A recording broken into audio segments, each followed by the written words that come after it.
இருக்கிற ஆண்டவரே, கிருபை நிறைந்த மகா இரக்கமுள்ள எங்கள் பரிசுத்த ஆவியானவரே, பேசுகிறது நீங்கள் அல்ல, இது பரிசுத்த ஆவியானுடைய வார்த்தை என்று சொன்னீர். வார்த்தையான தெய்வம் இயேசப்பா எங்களோடு பேசும். உடைய வல்லமை உள்ள கரங்களில் ஒப்பு கொடுக்கிறோம். மனுஷனுடைய சுய கற்பனைகளை போதனையாக்கி உபதேசங்களாய் போதிக்காதபடிக்கு ஜீவனுள்ள வார்த்தை என்னவோ அந்த வார்த்தை இயேசப்பா எங்களிடத்தில் இடைபெற முடியாய் உடைய கரத்தில் தாழ்த்துகிறோம், அர்ப்பணித்து ஒப்பு கொடுக்கிறோம். நசரனாகிய இயேசுவின் நாமத்தில் ஜெபிக்கிறோம். ஜீவனும் பலனும் உள்ள எங்கள் நல்ல தகப்பனே, ஆமென். ஹல்லேலூயா. ஏசாயா தீர்க்கதரிசியின் புத்தகம் 9ஆம் அதிகாரம் 6 நாம் வாசிப்போமானால், நமக்கு ஒரு குமாரன் கொடுக்கப்பட்டார், கர்த்தத்துவம் அவர் தோளின் மேல் இருக்கும், அவர் நாமம் அதிசயமானது, ஆலோசனை கர்த்தர், வல்லமை உள்ள தேவன், நித்திய பிதா, சமாதானத்தின் பிரபு. ஹல்லேலூயா. இவர் யார்? ஒருவரும் காணக்கூடாத ஒளியிலே வாசமாய் இருக்கிற தேவன். ஹல்லேலூயா. இந்த ஒருவரும் காணக்கூடாத ஒளியிலே வாசமாய் இருக்கிற தேவன் தான் இந்த பூமியில மனுஷகுமாரனாய் வந்தார். அவர் என்ன கேட்கிறாரு, அப்ப பிதா யாரு? அப்ப பிதா யாரு பிரதர்? அவர் குமாரன் சொல்லப்பட்டிருக்கு. அந்த குமாரன் யாரு? அவர் வேற பிரதர், பிதா வேற, குமாரன் வேற. நீங்க ரெண்டு பேரும் ஒன்னா கம்பேர் பண்ணாதீங்க பிரதர். ஏன் பிரதர்? ஏன் அப்ப அவர் பாருங்க, வேண்டுதல் செய்யும் போதெல்லாம் பிதாவே பிதாவனே நம்ம வேண்டுதல் செஞ்சாரு. யார் செஞ்சுதான்? ஏசப்பா பிதாவே. இந்த டவுட் உங்களுக்கு இருக்கா? இருக்கா இல்லையா? 12 சீசன். இந்த 12 சீசன்ல ஒருத்தருக்கு டவுட் வந்துச்சு. பிலிப்பு போய் கேட்கிறாப்புல, நீங்க எப்ப பாரு பிதாவே பிதாவே போய் ஜபம் பண்றீங்களே, அந்த பிதா மாத்திரம் என்கிட்ட கொஞ்சம் காட்டிடுங்க, எங்களுக்கு அது போதும். யோவான் எழுதின சுவிசேஷம் 14ஆம் அதிகாரம் 9 வாசிங்க. அதற்கு இயேசு, பிலிப்புவே, இவ்வளவு காலம் உங்களோட கூட இருந்தும் நீ என்னை அறியவில்லையா? என்னை கண்டவன் பிதாவை கண்டான். ஹல்லேலூயா. என்ன நீ பார்த்துட்டியா? நீ பிதாவை பார்த்ததுக்கு சமம். என்ன கேட்கிறாரு? ரெண்டு பேரும் எப்படி பிரதர் ஒன்னா பார்க்க முடியும்? அவர் வேற, இவர் வேற. யார் வேறையா? பிதா வேற, இயேசு கிறிஸ்து வேற. எப்படி? ஏன் அவரு போய் பிதாவை பிதாவன்னு ஜபம் பண்ணணும்? இங்க வேதம் நமக்கு தெளிவா எழுதப்பட்டிருக்குது. ஏசாயா தீர்க்கதரிசி புஸ்தகத்துல அவர்தான் நித்திய பிதா, அவர்தான் கர்த்தர், அவர்தான் வல்லமை உள்ள தேவன், அவர்தான் சமாதானத்தின் பிரபு. நமக்கு ஒரு பாலகன் பிறப்பார். ஹல்லேலூயா. இந்த வசனம் தெளிவா நமக்கு போதிக்குது. வசனம் தெளிவா போதிக்குதான் பிரதர். ஒரு வசனத்தை எடுங்க பிரதர். என்ன வசனம்? யோவான் எழுதின சுவிசேஷத்தின் புஸ்தகம் 1ஆம் அதிகாரம் 18 வாசிங்க. தேவனை ஒருவனும் ஒருபோதும் கண்டதில்லை. தேவனை ஒரு நாளும் ஒருவனும் பார்த்ததே கிடையாது. பிதாவுடைய மடியில் இருக்கிற ஒரே பேரான குமாரனை அவரை வெளிப்படுத்தினார். ஹல்லேலூயா. அந்த குமாரன் யார் பிரதர்னு கேட்டார். இப்ப உங்களை கேட்கிற அந்த குமாரன் யாரு? அப்ப வேற பொறுத்தாலும் தெரியுது. பாருங்க அந்த வசனத்தை இன்னொரு வாட்டி வாசிங்களேன். தேவனை ஒருவனும் ஒருபோதும் கண்டதில்லை.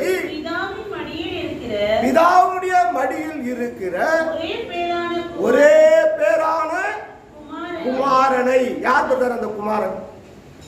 சொல்லுங்க பிரதர். இப்ப உங்களுக்கு கேள்வி கேட்கிறேன், அந்த குமாரன் யாரு? குழப்பமா இருக்குது இல்லையா பிரதர்? கரெக்ட் தானே? குழப்பமா தானே இருக்குது. சொல்லுங்களேன். உங்க இருதயத்தில் இருக்கு சொல்லுங்க. குழப்பமா இருக்கா, தெளிவா இருக்கா? தெளிவா இருக்கிறீங்களா, குழப்பமா இருக்கிறீங்களா? பாருங்க, பிதாவுடைய மடியில் இருக்கிற ஒரே குமாரனை என்ன பண்ணாராம்? அவரை வெளிப்படுத்தினார். அவன் பையனை தான் பிரதர் அவர் வெளிப்படுத்தினாரு. பிதா வேற பிரதர். இந்த வேதத்தை அதனால்தான் கர்த்தர் நமக்கு தெளிவான ஒரு வசனத்தை எடுத்துட்டார். யோவான் எழுதின சுவிசேஷம் 17ஆம் அதிகாரம் 3 வாசிங்கள. ஒன்றான மெய்தேவனாகிய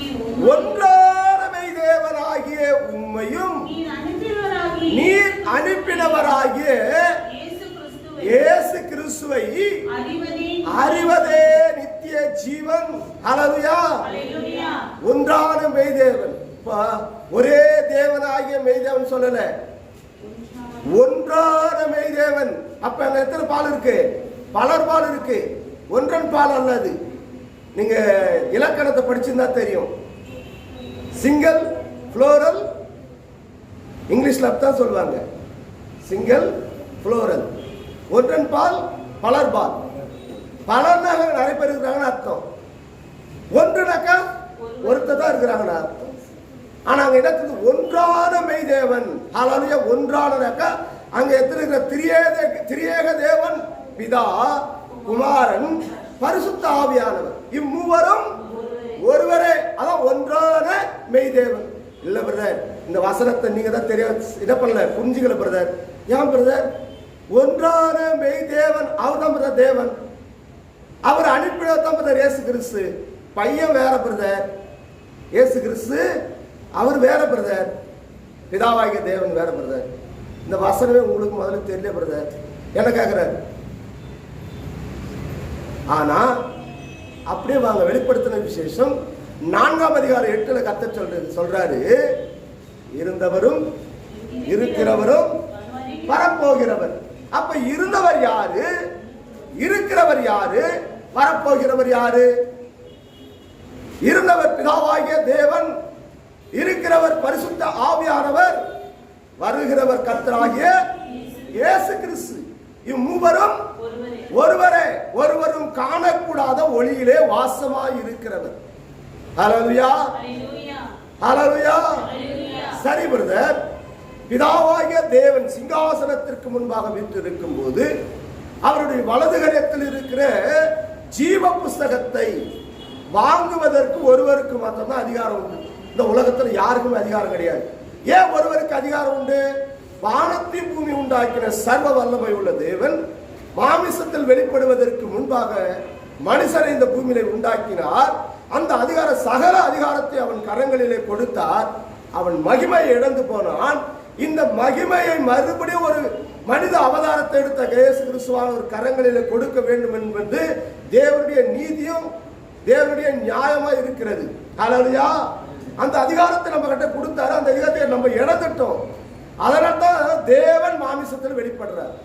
அந்த தெய்வத்துக்கு மாத்திரம் வாங்கக்கூடிய அதிகாரம் இருக்கு. அப்ப தேவனாய் கர்த்தர் வலது பயணத்தில் வீட்டு இருக்கிற பரிசுத்த ஆவியானவர், அந்த பிதாவாகிய தேவன், அந்த இயேசு கிறிஸ்துவானவர் அந்த புஸ்தக சுருளை வாங்கின உடனே என்ன பண்றாங்களாம்? 24 மூப்பர்களும் சதா கால உயிரோடு இருக்கிறவருக்கு முன்பாக சாஷ்டாங்கமா விழுந்ததாக வேதத்தில் நம்ம வாசிக்கிறோம். சாத்தான் கடந்து போற இயேசு கிறிஸ்துவிடத்துல, என்னை தாழ பணிந்துக, உலகத்தின் சகல ராஜ்யத்தை நான் உடத்து கொடுக்கிறேன். மத்தேயு சுவிசேஷம் 4ஆம் அதிகாரத்தை நம்ம பார்க்கிறோம். என்ன பண்ணு? என்ன பணிந்து கொண்டு சகல ராஜ்யத்தை நான் கொடுத்துறேன். அப்பால போ சாத்தானே, பிதா ஒருவரை தவிர வேற யாரும் என்ன பண்ணக்கூடாது, வணங்கக்கூடாது. ஆமாம் பிரதர், இங்க பைபிள் வசனம் எவ்வளவு கரெக்டா சொல்லுது பத்தியா? பிதா மாத்திரம் தான் பிரதர் வணங்கணும். அப்ப ஏன் இயேசு கிறிஸ்துவின் காலில் போய் அங்க விடுறாங்க?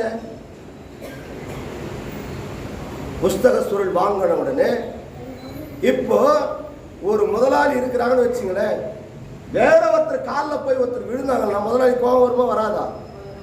அப்ப பிதாவாகிய தேவனுக்கு முன்பாக இயேசு கிறிஸ்துவின் காலில் போய் என்ன பண்றாங்க? தூதர்கள், தேவ தூதர்கள் விழுந்தாங்க. ஆனா அமைதியா என்ன பண்றாரு? பிதாவாகிய தேவன் அமைதியா இருக்கிறாரு. அவர் கோபம் வரணுமா வரக்கூடாதா? வரணும் தானே? ஏன் வரல?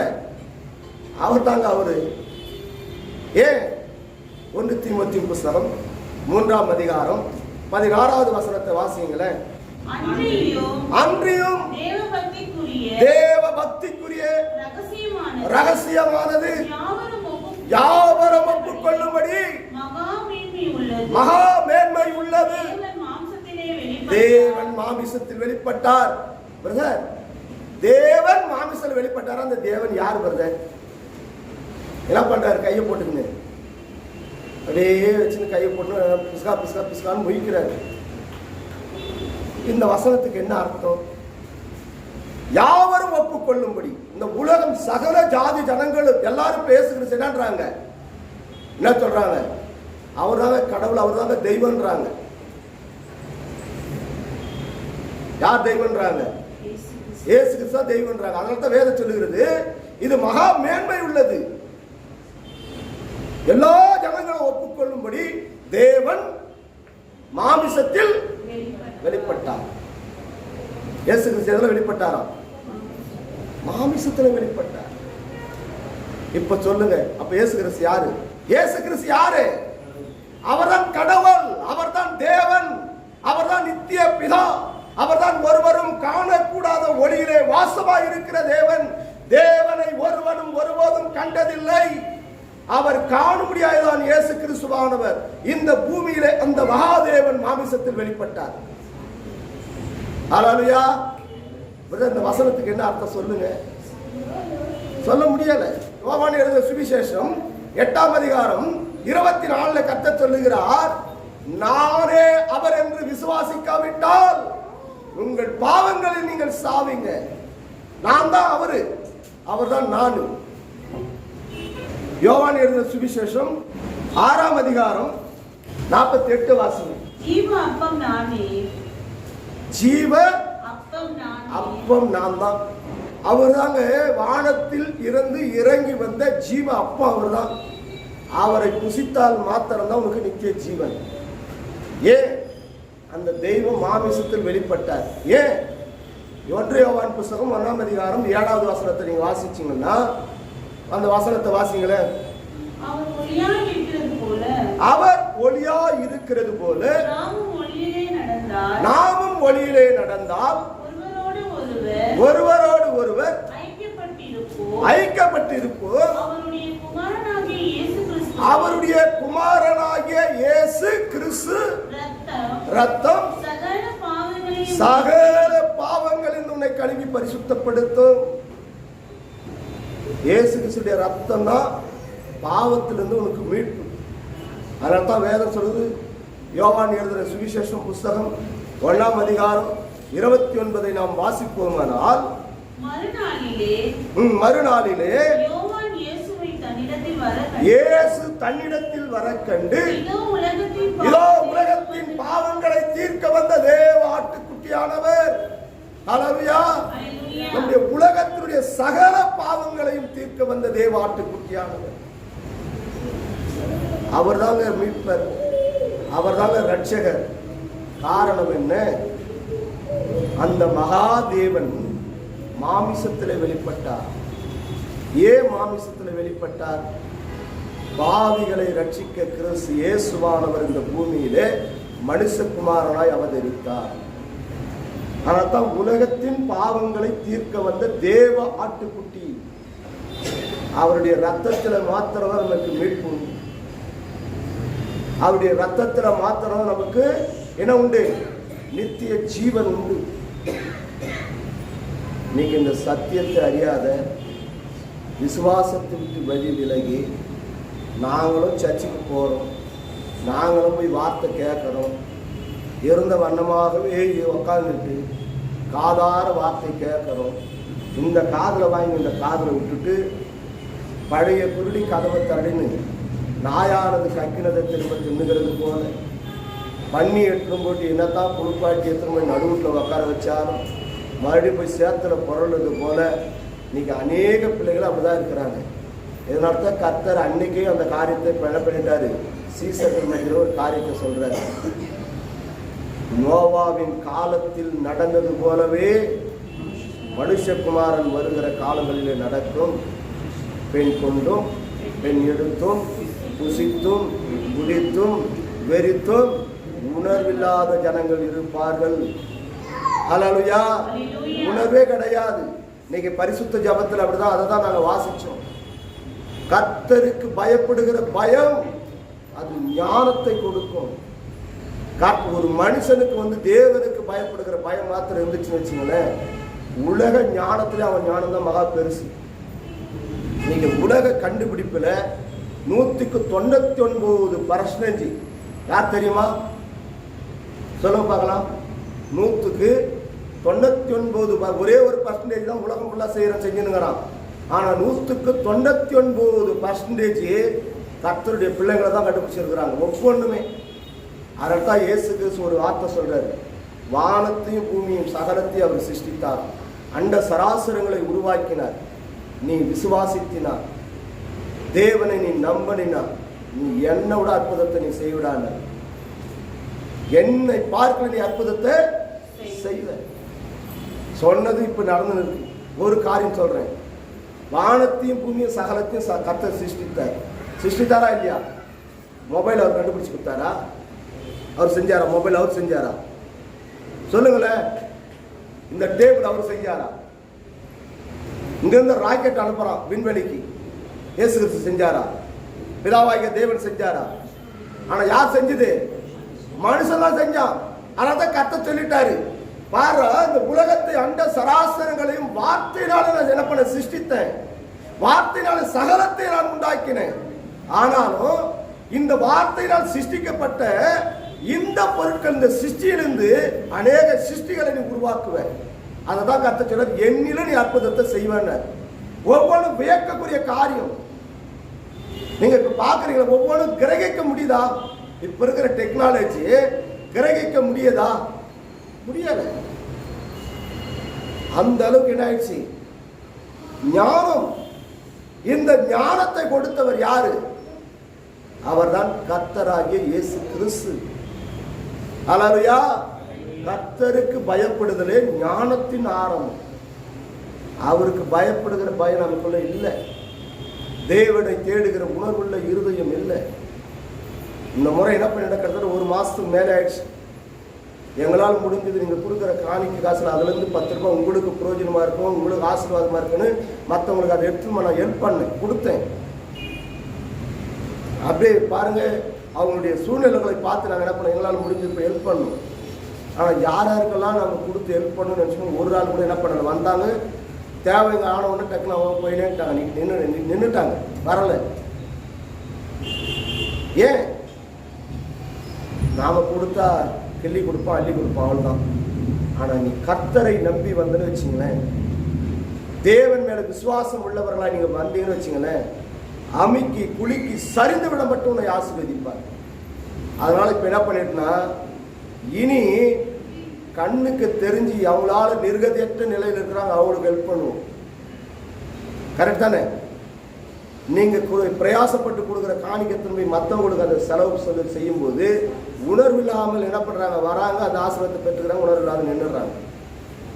இனிமேல் முழங்கால் படிக்கிட்டு என்ன பண்ணுவோம், கர்த்தருடைய பாதத்தில் ஜெபம் பண்ணும், அவரை முன்குறித்து சத்தியத்தை நான் கேட்கணும். பாருங்க, இயேசு கிறிஸ்து எந்த இடத்துலலாம் அவர் கடந்து போறாரோ அந்த இடத்துலலாம் ஒரு 100 கூட்டம் ஜனம் என்ன பண்ணுச்சுன்னா கடந்து போயினே இருக்கு. சீசர்களுக்குள்ள அந்த கலக்கம் தான் அவன் ஓடியே போயிட்டான். இயேசு கிறிஸ்து மறிச்சிட்டாரா, இனிமேல் நம்மளுக்கு ஆகாரமும் கிடைக்காது. ஏன்னா வானத்துக்கு நேரம் கையாந்த நேரம் அடுத்த நிமிஷம் வானத்து மன்னாவை கர்த்தர் போஷிக்க செஞ்சார். ஹல்லேலூயா, ஹல்லேலூயா. அற்புதத்தை காண்பதற்காக ஒரு ஜனக்கூட்டமும் வருது. இயேசு கிறிஸ்து பண்ண அற்புதத்தை காண்றதுக்காக ஒரு கூட்டம், பரியாசம் பண்றதுக்காக என்ன பண்றது, அவங்க செய்யற காரியத்தெல்லாம் சூட்சியம் கண்டுபிடிக்கிறதுக்காக ஒரு கூட்டம் போச்சு. ஆனா வார்த்தைக்காக தாகத்தோடு போன ஒரு கூட்டம் உண்டு. ஏன்? உம்முடையத்துல நித்திய வார்த்தை உண்டு ஆண்டவரே, உங்களுடைய வார்த்தை மரித்த நிலையில் இருக்கிற என் உள்ளான ஆத்மா என்ன ஆகுது, உயிர்ப்பிக்குது. அந்த உள்ளான ஆத்மாவை நான் உயிர்ப்பிக்கணும், உள்ளான ஆத்மா எனக்குள்ள பலன் அடையணும், நான் நித்திய ராஜ்யத்திற்கு நான் வரணும், 1000 வருஷம் நான் உன்னோட கூட என்ன பண்ணணும், நான் உட்காரணும்ப்பா, யுகா யுகா காலம் பரலோக ராஜ்யத்தில் நான் வீட்டு இருக்கணும். இந்த சத்தியத்தை அறிஞ்சிருக்கு இந்த சபைக்கு வரட்டும் போதும் நமக்கு. நான் கர்த்தருடைய சமூகத்தில் தான் கண்ணீரோடு ஒவ்வொரு நாளும் கேட்டுன்னு இருக்கிறேன். ஆண்டவரே, உண்மையாய் ஆராதிக்கிற ஜனங்க வரட்டும். இனி யாரையும் நாங்கள் என்ன பண்ண மாட்டோம், ஃபோர்ஸ் பண்ணி கூப்பிடவே மாட்டோம். நோவா ஓடி ஓடி போய் சத்தியத்தை சொன்னார். ஓடி ஓடி போய் கர்த்தருடைய வார்த்தைகளை பிரசங்கம் பண்ணார். ஆனால் நோவாவுடைய குடும்பம் மாத்திரம் தான் காக்கப்பட்டது. நாம சத்தியத்தை மாத்திரம் அந்த இடத்துல நம்ம போதிப்போம். வார்த்தையை கேட்டு வார்த்தைக்காக சத்தியத்திற்காக எந்த ஜனம் வருதோ நிச்சயமா நித்திய ராஜ்யத்தில் வரும். அது ஒருபோதும் என்ன இல்லை, தடையே கண்டிப்பாக கிடையவே கிடையாது. வார்த்தைக்காக நிற்கிற ஜனங்க வரட்டும். சத்தியத்தை கேட்டு சத்திய வார்த்தைகளை அறிந்து உணர்வடைந்து விசுவாசம் நம்பிக்கை உள்ளவர்கள் மாத்திரம் வரட்டும் போதும் நமக்கு. அல்லேலூயா. திரளான பேர் வந்து அது விசுவாசத்திட்டு வழி விலகி ஏதோ கடமைக்காக இங்கே ஆராதனைக்கு வந்து கடமைக்காக தேவனை துதிச்சு இருதயத்துக்குள்ள ஒரு மனம் இல்லாமல் ஒவ்வொரு நாளும் இருதயத்துக்குள்ள ஒரு மனம் உருமுறுப்போடு கர்த்தர் செய்கிற அற்புத அடையாளங்களை மாத்திரம் கண்டுட்டு விசுவாசத்தையும் நம்பிக்கையும் வழி விலகி தேவன் மேலே அன்பு இல்லாத போகிற ஜனங்க தேவையே இல்லை.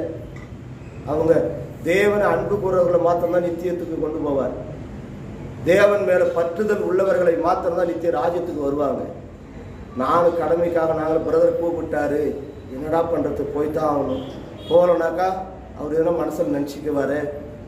ரவிசங்கரை பார்த்து இந்த சபையை பார்த்து மற்ற யாராவது நம்மளை பற்றி என்ன நினச்சிக்குவாங்க அப்படின்னு வந்தீங்கன்னா நீங்கள் நிச்சயமாக நித்திய ராஜ்யத்துக்கு வரவே முடியாது. நான் வேதத்தை வச்சு தெளிவாக சொல்கிறேன். ஏன்னா இங்கே சத்தியத்தை மாத்திரம்தான் நாங்கள் போதிக்கிறோம், வார்த்தைகளை மாத்திரம்தான் போதிக்கிறோம். இந்த வார்த்தைகளை கேட்டு நீங்கள் வார்த்தையை கைகொண்டு நடந்தால் மாத்திரம்தான் நித்திய ராஜ்யத்துக்கு வர முடியும். அல்லேலூயா. காரணம் என்ன? அவர் வார்த்தையான தெய்வம். அவர் வார்த்தையான தெய்வம். காரணம் என்ன? ஆதியிலே வார்த்தை இருந்தது. யோவான் எழுதுகிற சுவிசேஷம் 1ஆம் அதிகாரத்தை நீங்கள் வாசிங்களேன். ஆதியிலே வார்த்தை இருந்தது, அந்த வார்த்தை தேவனிடத்தில் இருந்தது, அந்த வார்த்தை தேவனாகவே இருந்தது. எந்த வார்த்தை? அந்த வார்த்தை. ஹல்லேலூயா. அவர்கிட்ட சொன்னேன், பிரதர் இந்த வசனத்துக்கு என்ன அர்த்தம்? ஆதியிலே என் தேவனாய் கர்த்தர் ஆதியாகம புத்தகத்தில் 1ஆம் அதிகாரத்தில் வாசிக்கிறோம். எப்படி இருந்தாராம்? ஆவியானவர் ஜலத்தின் மேல் அசைவாடினார். எங்க ரவிக்குமார் அடிக்கடி ஒரு காரியத்தை கேட்போம், தண்ணி பார்த்தா ஒரே ஆச்சரியமா இருக்குதுப்பா, தண்ணியை பார்க்க சொல்லணும். நீங்க நம்புறீங்களோ இல்லையோ, இதெல்லாம் மேல அளவுக்கு தண்ணி தான் இருக்குது. தெரியுமா உங்களுக்கு? இப்ப நம்மளுக்கு உக்காந்துக்கிற தெரியுமா? இந்த காத்து இருக்குது, காத்து, இந்த காத்துல தண்ணி இருக்குது. இருக்கா இல்லையா? சொல்லுங்களேன், இருக்குதா இல்லையா? சொல்லுங்க. இருக்கு. எப்படி தண்ணி இருக்குது உங்களுக்கு எக்ஸாம்பிள் சொல்றேன் கேளுங்க. நீங்க ஏசி ஆன் பண்றீங்கல்ல, ஏசி ஆன் பண்ண உடனே ஏசியில் வந்து ஒரு தண்ணி சொட்டு சொட்டா போய் விடுது தெரியுமா? அது என்ன தண்ணி தெரியுமா? காத்துல இருக்கிற H2O. H2O சேர்ந்த உடனே மாறுது, தண்ணியா மாறுது. இந்த காத்துல இருக்கிற தண்ணி என்ன பண்ணுது? அது இழுத்து குளிர்ச்சியான காற்றை உள்ள அனுப்பிச்சுட்டு அதுல இருக்கிற வெப்பமான காற்று என்ன பண்ணுது? அது வெளியேற்றுது. அதுல இருந்து அந்த நீர் துளிகள் உருவாகும். அதுதான் ஏசியில போனா சொட்டு சொட்டா தண்ணி விழுது. இதான் இந்த பூமியை சுத்தி இந்நாள் வரைக்கும் ஜலம்தான் இருக்கு. நம்மளால கிரகிக்க முடியுதா பாருங்க அவருடைய படைப்பை. அந்த தெய்வத்தை தான் நம்ம ஆராதிக்கிறோம், அந்த தெய்வத்தை தான் நம்ம வணங்க வந்திருக்கிறோம். அவர் ஜலத்தின் மீது என்ன வந்தாரா? அசைவாடினார். வார்த்தைகளினால் சகலத்தை அவர் சிருஷ்டித்தாராம். அந்த வசனத்தை வாசிங்க. யோவான் எழுதின சுவிசேஷம் 1ஆம் அதிகாரத்தை 1 வாசிங்க. ஆதியிலே வார்த்தை இருந்தது, ஆதியிலே வார்த்தை இருந்தது, அந்த வார்த்தை தேவனிடத்தில் இருந்தது, அந்த வார்த்தை தேவனாக இருந்தது, அவர் ஆதியிலே தேவனோடு இருந்தார், அவர் ஆதியிலே தேவனோடு இருந்தார். சகலமும் அவர் மூலமாய் உண்டாயிற்று. சகலமும் யார் மூலமா உண்டாச்சாம்? சகலமும் அவர் மூலியமாய் உண்டாயிற்று. உண்டானது ஒன்றும் அவராலே அல்லாமல் உண்டாக்கவில்லை. அவருக்குள் ஜீவன் இருந்தது, அவருக்குள் ஜீவன் இருந்தது, அந்த ஜீவன் மனுஷருக்கு ஒளியாய் இருந்தது. அந்த ஜீவன் தான் மனுஷனுக்கு என்னவா இருந்தது? ஒளியா இருந்தது. அவர்தான் ஒளி. ஒருவரும் தேவனை ஒருவனும் ஒருவதும் கண்டதில்லை. அந்த பிதாவாகிய தேவன் ஒருவரும் காணக்கூடாத ஒளியிலே வாசமாய் இருக்கிறவர். பிரதர், இந்த வசனத்துக்கு என்ன அர்த்தம்? திருன்னு முழிக்கிறார். நான் முதல்ல ரவிக்குமார் கிட்ட சொன்னேன், தெரியாத ஒரு பிரதர் வந்து அவர்கிட்ட மாட்டினுங்கிறார். அவரும் அந்த சத்தியத்தை அவரால் என்ன பண்ண முடியல, அந்த அளவுக்கு ஆர்குமெண்ட் பண்ண முடியல. நான் இவங்ககிட்ட சொன்னேன், என்கிட்ட மாட்டணும்டா ரவிக்குமார், இவருக்கு ஏற்கனவே நான் அந்த சத்தியத்தை சொல்லியிருக்கிறேன்டா, அவர் என்கிட்ட கொஞ்சம் வர சொல்கிறேன், நான் பார்த்துக்கிறேன்டா அப்படின்னு. இல்லை, அவர் வந்துட்டாக எனக்கு ஃபோன் பண்ணி, நான் அங்கே வரேன். யதார்த்தமாக நாங்கள் வந்துட்டேன், அவரும் வந்துட்டார். சொல்லு, இந்த வார்த்தைக்கு என்ன அர்த்தம்? ஆதியிலே வார்த்தை இருந்தது, அந்த வார்த்தை தேவனிடத்தில் இருந்தது, அது தேவனாகவே இருந்தது. அந்த வார்த்தை, ஹல்லேலூயா, எந்த வார்த்தை? ஹல்லேலூயா, ஒருவரும் காணக்கூடாத ஒளியிலே வாசமாய் இருக்கிற தெய்வம் தான் வார்த்தையா இருந்தவர். ஹல்லேலூயா. அது மனுஷனுக்கு என்னவா இருக்குதான்? ஒளியா இருக்கு. அந்த ஒளி இருளை பிரகாசிக்கிறது, இருளானது அதை பற்றி கொள்வதில்லை. உங்களுக்குள்ள இந்த சத்திய ஒளி வாசமா இருந்துச்சுன்னு வச்சுங்களேன், உங்க வாழ்க்கையில ஒரு நாளும் இருள் இருக்கவே இருக்காது. இன்னைக்கு அநேக நான் சத்தியத்தை அறிஞ்சேன்னு சொல்றாங்க, இன்னும் கஷ்டம் தீரவே இல்லை, கடன் பாரம் தீரவே இல்லை, சர்ம வியாதி தீரல. வாரந்தோறும் சர்ச்சுக்கு வரோம், வாரந்தோறும் சத்தியத்தை கேட்கிறோம். 10 வருஷம், இப்போ 20 வருஷம், 30 வருஷம், 50 வருஷம் பரம்பரை கிறிஸ்தவங்க. ஆனாலும் ஒரு